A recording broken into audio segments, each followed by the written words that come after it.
Hello friends, welcome to Delhi Career Group. My name is Manish Kochar, General Studies Faculty. Friends, Pakistan ने नया map issue किया on 4 अगस्त 2020 और इस map के अंदर उन्होंने इंडिया के 4 एरियाज जिसमें Jammu and Kashmir, Siachen glacier, Sir creek line in Kutch area and finally and most surprisingly Junagadh area of Gujarat, इन सबको उन्होंने अपने मैप में शो किया है. Why Pakistan did it, why Indian government called it a political absurdity और मेघदूत ऑपरेशन क्या होता है एंड फाइनली इंडिया पाकिस्तान दोनों के लिए आने वाले टाइम में क्या क्या ऑप्शंस बचते हैं, इन सबको डिस्कस करेंगे इस पूरी वीडियो के अंदर. Friends, this video is very important for every UPSC student. Let's proceed now. Friends, last year अगस्त 2019 में गवर्नमेंट ऑफ इंडिया ने जम्मू एंड कश्मीर में जो आर्टिकल 370 लगा हुआ था उसको एब्रोगेट किया, एबॉलिश किया. एबॉलिश मतलब खत्म करना. इसके तहत जम्मू एंड कश्मीर को जो स्पेशल स्टेटस मिला हुआ था कहीं ना कहीं वो भी खत्म हो गया. Now this decision of government of India that was not acceptable to the Pakistani government और तब से लेकर आज तक पूरे एक साल के अंदर उन्होंने इंटरनेशनल लेवल पे अलग अलग प्लेटफॉर्म से इसको रेज किया, लेकिन वो उनके एफर्ट सारे फेल हुए हैं. Even at the United Nation level they try to show it as Indian illegally occupied Jammu and Kashmir, लेकिन वहां पे भी वो फेल हुए. पूरे एक साल में जोर लगाने के बाद उन्होंने इंडिया का जो डिसीजन था आर्टिकल 370 को एब्रोगेट करने का, उसकी एनिवर्सरी पे उन्होंने एक नया अप्रोच निकाला जिसमें इंडिया के 4 एरियाज को उन्होंने अपने मैप में शो किया. Now why Pakistan did it, the reason is simple. They were not able to prove their mettle at the international level in the last 1 year और इंडियन गवर्नमेंट ने इस डिसीजन को जो पाकिस्तान ने लिया है उसको पॉलिटिकल एब्सर्डिटी कहा. क्यों इंडियन गवर्नमेंट ने इसको कहा, इसको आगे देखते हैं. इंडिया का स्टैंड पाकिस्तान के नए मैप को लेकर क्लियर है. गवर्नमेंट ऑफ इंडिया ने पाकिस्तान का नए मैप को जो है पॉलिटिकल एब्सर्डिटी करार दिया. पॉलिटिकल एब्सर्डिटी मींस जिसमें कोई भी तथ्य आधार नहीं है. Even it is like a day dreaming. Government of India ने मेंटेन किया है it is like a ridiculous assertion जिसमें कोई भी लीगल वैलिडिटी नहीं है और आने वाले टाइम पे इंटरनेशनल लेवल पे इसको कोई भी क्रेडिबिलिटी नहीं मिलेगा. After the abrogation of article 370 in Jammu and Kashmir, government of India ने जम्मू कश्मीर के अंदर 2 यूटीज बनाई हैं, जम्मू एंड कश्मीर और लद्दाख के नाम से, और 2 गवर्नर हमारे जो हैं lieutenant governor of Jammu and Kashmir is GC Murmu और लद्दाख के जो गवर्नर हैं उनका नाम है आरके माथुर. फ्रेंड्स, आप स्क्रीन पे देख सकते हो पाकिस्तान के पीएम इमरान खान द्वारा लॉन्च किया गया नया पॉलिटिकल मैप. इसमें कहीं ना कहीं they have try to cover the 80% area of Jammu and Kashmir. यहां पे हम सीरीज में 2-3 चीजें डिस्कस करेंगे. सबसे पहला पार्ट जम्मू कश्मीर का, POK Pakistan occupied Kashmir and Gilgit Baltistan. देखिए, I will highlight here on the map extreme north west area of Jammu and Kashmir. ये वाला एरिया जो है this is called as POK. अब यहाँ पे 78,000 स्क्वायर किलोमीटर एरिया जो है पाकिस्तान ने सिंस इंडिपेंडेंस इंडिया के साथ जो लड़ाई हुई थी उसके बाद से यहाँ पे कैप्चर कर रखा है और तब से लेकर आज तक दोनों कंट्रीज के बीच में डिस्प्यूट भी रहा है. मूविंग फर्दर, चाइना और पाकिस्तान के बीच में एक साइनो पाकिस्तान बाउंड्री एग्रीमेंट 1963 में साइन हुआ था और इसके तहत 5,180 स्क्वायर किलोमीटर एरिया जो पीओके के अंदर यहाँ पे आता है वो चाइना को उन्होंने गिफ्ट किया था. Since then they are all weather friends. Now, China has created lot of infrastructure development here. They have even created a CPEC, China Pakistan Economic Corridor project, जो दोनों देशों को लिंक करता है through POK. And this is very very important. उनमें सबसे पहला आता है सियाचिन ग्लेशियर. देखिए, सियाचिन ग्लेशियर की location you can see on the screen. It is near about here. Siachen glacier है क्या? देखिए, जो ग्लेशियर होता है it is a mountain of the ice. अब सियाचिन ग्लेशियर जो है यहाँ पे एक टर्म आती है AGPL, actual ground position line. India और पाकिस्तान के बीच में ये जो लाइन है इट इज ऑफ 110 किलोमीटर्स और हिमालयस को जो यहाँ पे माउंटेन्स है कराकोरम रेंज आती है उसके बीच में ये फॉल करता है.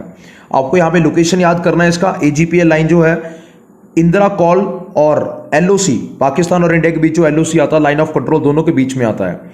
Now most important thing is Siachen glacier जो है उसके आसपास बहुत सारे पासेस हैं और उसके आसपास बहुत सारी पीक्स भी हैं. Since the 1984 this is controlled by the Indian government और इंडियन एडमिनिस्ट्रेशन के कंट्रोल में है. लेकिन इंडियन गवर्नमेंट ने यहाँ पे एक ऑपरेशन मेघदूत चलाया था 1984 के अंदर to capture the Siachen glacier. उसके बाद से इंडियन गवर्नमेंट का जो कंट्रोल है यहाँ पे बना था. Friends, you must know 3 things regarding the operation Meghdoot also because many times MCQ based questions are asked from this. First important thing is Operation Meghdoot was led by Prem Nath Hun, Lieutenant General Prem Nath Hun. Secondly, the name Meghdoot has been taken from the writings of Kalidasa. हमारे India के जो ancient history में 4th century में कालिदास थे उनकी writings में से ये नाम ले रखा है, जहां पे उन्होंने एक क्लाउड को संबोधित किया था as a divine cloud messenger.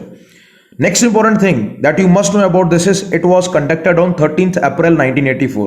So friends, these are very important. Please remember these. Moving further, next is Saltoro Ridge. Friends, what is a ridge? देखिए, दो माउंटेन्स के बीच में जो हाईलैंड होता है उसको रिज बोलते हैं। कहीं ना कहीं साल्टोरो जो माउंटेन्स हैं वो भी सियाचिन ग्लेशियर के सदर्न वेस्टर्न साइड पे फॉल करता है, कराकोरम हाइट्स के बीच में। यहाँ पे एक और इंपॉर्टेंट चीज आपको याद करनी है, जो ये वाला साल्टोरो रिज है, इंडिया का Jammu and Kashmir UT and Pakistan का पाकिस्तान ऑक्यूपाइड कश्मीर जो गिलगित बल्तिस्तान एरिया है, दोनों यहाँ पे क्लेम करते हैं। But since 1984 it is under the military control of Indian government and the Indian defence forces. यहाँ पे बहुत सारी पीक्स हैं वो इंडियन गवर्नमेंट और इंडियन डिफेंस फोर्सेस के कंट्रोल में है। 1984 में ही पाकिस्तान फोर्सेस को पीछे धकेला गया था ग्लेशियर वैलीज में during this moment of the operation Meghdoot. Friends, Siachen glacier is very very important from the exam point of view. India Pakistan की जो बाउंड्री लाइन है that is of near about 3323 kilometres. Friends, please remember this. Now out of this 96 kilometre का एक stretch है that is called as the long strip of water and that is called the sir creek line. Friends, you can see here on the screen of the map also it is called the Sir Creek line. India's run of Kutch area of Gujarat and Pakistan Sindh area, they are both divided by the waters which are present here. Now most important thing friends, Pakistan से एक river आता है Indus river और उसका reverse का सारा पानी जो है इस एरिया के अंदर फॉल होता है। मूविंग फर्दर ये सारा का सारा पानी जो है अरेबियन सी में जाएगा। ना most important thing is India और पाकिस्तान में इन वाटर्स को लेकर बहुत सालों से जो है इशू चला रहा है। Moreover this is also like a estuary. This is, I'm making a circle here to understand. This is like a estuary. Estuary is where the seas they are merged with the waters of the rivers. Rivers का पानी जो सी में गिरता है यहाँ पे आके। Now 1968 के अंदर एक ट्राइब्यूनल बनाया गया था इंटरनेशनल लेवल पे, as you can see here on our screen, और इस ट्राइब्यूनल ने अपना अवार्ड दिया था डिसीजन, और उस डिसीजन में 90% इंडिया का रिक्वेस्ट एक्सेप्ट किया गया था और 10% जो है पाकिस्तान का। बट स्टिल कहीं ना कहीं तब भी ये जो है इंडिया और पाकिस्तान के बीच में डिस्प्यूटेड इशू रहा है। एंड इन 2007 एंड 8 बहुत ही आसपास हम पहुंच गए थे इस इशू को रिजॉल्व करने के लिए। एक बायलैटरल रेजोल्यूशन पास हुआ था because it was considered as the low hanging fruit, एक नीचे लटकता हुआ फ्रूट जो तोड़ने वाले थे लेकिन वो टूट नहीं पाया। But Pakistan claims the entire width of the estuary, as I told you the estuary, this is the circle area of estuary, and India says that the demarcation should be in the middle line. Friends, see the bottom part of the map here. Dotted line जो है यहाँ पे boundary claimed by India. Friends, जो यहाँ पे circle के अंदर waters हैं उसके सेंटर से अगर एक लाइन निकलेगी that is the dotted line. This is the line which is claimed by the Indian government, whereas Pakistan claims the other line that is present at the bottom point that resembles the complete boundary area of India. But overall, Pakistan claims the complete estuary of this place, but India says that there should be a proper center line. But most important thing is, friends, this estuary is very important from the economic point of view, and India will never leave its claim here. Pakistan ने अपने नए map में जो है जूनागढ़ को भी अपने area show किया है। Friends, we must know the location of Junagadh, as you can see on the political map here, it is present in the southern part of the Gujarat only. Moving further, in 1947 it was joint with India, but इसकी official merging India में हुई थी 1948 के अंदर through plebiscite. Friends, please understand the plebiscite. Plebiscite में near about 2,20,000 people voted in the favor of India, and only 130 people they voted in the favor of Pakistan only. And this plebiscite was personally supervised by the then Home Minister of India, Sardar Vallabhbhai Patel. Pakistan ने कभी भी इस plebiscite को accept नहीं किया। They tried to raise this issue at the international platform also, but during that time only India और पाकिस्तान के बीच में एक और इशू था जिसका नाम है कश्मीर, और कश्मीर मुद्दा बहुत हायर लेवल तक पहुंच चुका था। यूनाइटेड नेशन की ओर से कमीशन बनाया गया था जो कश्मीर इशू को रिजॉल्व करने के लिए काम कर रहा था। The Junagadh issue was also given to that commission, but later on this issue diminished because Pakistan never raised this issue, their focus went towards the Kashmir only. Moving further, Junagadh it is present in the Kathiawar region of Gujarat. Friends, you can see here, and इसके आसपास बहुत सारी princely state थी, वो सारी की सारी India में एक्सीड हुई थी by following the accession of document. Now the Junagadh ruler, his name is Nawab Mahabat Khan Rasul Khan ji. He fled to Pakistan with his family, and most importantly this state was never contiguous with Pakistan. Contiguous होता है इसके आसपास जो चारों साइड से एरिया अगर हम देखें वो इंडिया का आता है, और पाकिस्तान का मैप इससे बहुत दूर है, and practically speaking this can never be the part of Pakistan. Moving further, 80% population of this place, it is of Hindus only, as I told you earlier. Now friends, I'm going to highlight a very important point from the history here. There is a very famous temple here, it is called as Somnath temple. It is related to Lord Shiva, and in 1025 AD Mahmud Ghazni, the invader, he ransacked and looted and plundered this temple also. The location of this temple is at Verawal, port which is near in the Junagadh vicinity only. यहाँ पे हम थोड़ा सा history के बारे में discuss करेंगे जूनागढ़ की और उसके आसपास का। देखिए 1947 की डिवीजन से पहले इंडिया और पाकिस्तान जो कंप्लीट इंडिया ब्रिटिश इंडिया था उसके अंदर there were near about 552 princely states, that means 552 रियासतें थी और हर राजा के पास अपना अपना प्राइम मिनिस्टर था and he was called the Dewan. देखिए दीवान होता था प्रधानमंत्री। यहाँ पे मैं डिस्कस करना चाहूँगा जूनागढ़। जूनागढ़ के जो राजा थे और उनके प्राइम मिनिस्टर कहलाते थे Shah Nawaz Bhutto. Friends you can see on your screen here. Later on he move towards Pakistan और उनकी जो फैमिली है बाद में उन्होंने पाकिस्तान की पॉलिटिक्स में बहुत इंपॉर्टेंट रोल प्ले किया था। इनके जो बेटे हैं जुल्फिकार अली भुट्टो वो पाकिस्तान के प्रेसिडेंट और प्राइम मिनिस्टर दोनों बने थे 1970s के अंदर। Letter on he was hanged by the Pakistani administration. अब यहाँ पे हम डिस्कस करेंगे इन्होंने कैसे रोल प्ले किया इसको पाकिस्तान की तरफ लेकर जाने का और बाद में ये कैसे इंडिया में आया वो पहले हम डिस्कस कर चुके हैं through the plebiscite part.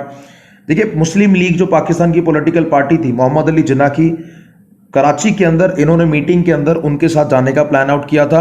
But initially कहीं ना कहीं इन्होंने एक प्लान शो किया था इंडिया को that they will be marching towards India only and the same message he gave to the Nawab of this princely state also and later on the ruler of this state he acceded to Pakistan by passing the accession of document. But as I told you earlier, India के जो home minister थे सरदार वल्लभ भाई Patel, he went on to pursue the plebiscite और plebiscite के through India में मर्ज किया गया था and this is the important part of the history. Please remember this is very important. Finally, what is the future vision for both India and Pakistan here?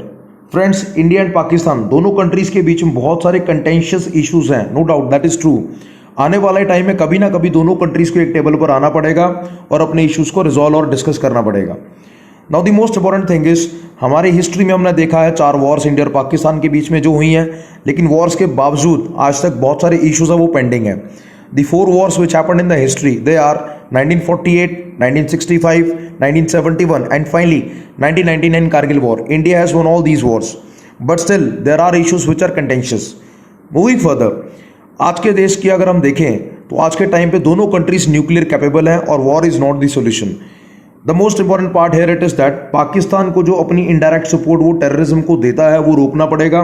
They use terrorist against India in one or the other way, that is called the proxy war. Friends proxy war होता क्या है? Proxy war में दुश्मन खुद नहीं लड़ेगा लेकिन अपने बिहाफ पे किसी और को लड़ने के लिए भेजेगा। In the similar way Pakistan used to fight the terrorist towards India. Now the Indian army, they are giving a befitting reply to the terrorists also as per the requirement.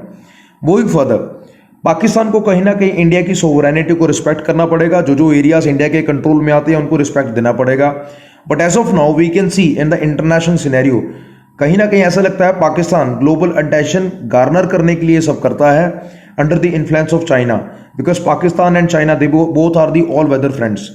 China के बहुत सारा इंफ्रास्ट्रक्चर डेवलपमेंट के claims हैं, stakes वो पाकिस्तान में रखता है। बहुत सारी रोड्स हैं, बहुत सारे इलेक्ट्रिसिटी प्रोजेक्ट्स हैं, बहुत सारे हाइड्रो इलेक्ट्रिक प्रोजेक्ट्स हैं वो पाकिस्तान में बना रहा है। So overall friends there are many things for the India and Pakistan in future that they have to come to the same point only and they have to resolve their issues. So overall friends, this is all about today's video. I hope this video will help you out in one or the other way. Friends, if you like this video, please do share and subscribe to our channel. In future, you will get the notifications as soon as possible. That's it from this video.